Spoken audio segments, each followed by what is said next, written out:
Hospitalisation figures have eclipsed last year's peak. Previously, it was 1,268 in hospital in mid-September during the Delta wave. Today it's come at 1,344. That's an additional 140 people in the previous reporting period.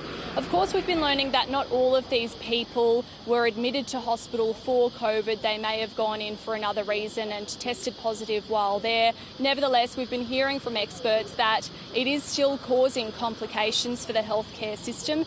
In terms of ICU numbers, they're also increasing, but not as high as we were seeing last year. 105 people are in intensive care. That's an additional 10 people on yesterday's figures. And we've also seen 2 more deaths. In terms of case numbers, that's also rising, a new record for the state at 23,131. We keep hitting in New South Wales the more than 20,000 cases a day mark, and it's inching closer to the projected 25,000 cases a day that New South Wales Health Minister Brad Hazzard was foreshadowing.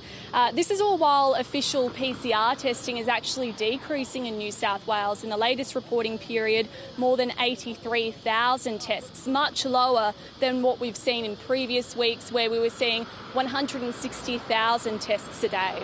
Millions more Australians are eligible to receive the booster dose today, and lots of people have been queuing up just to do that. There's been long queues that have been moving quite quickly, much faster than what we've been seeing in lines at testing clinics across Australia.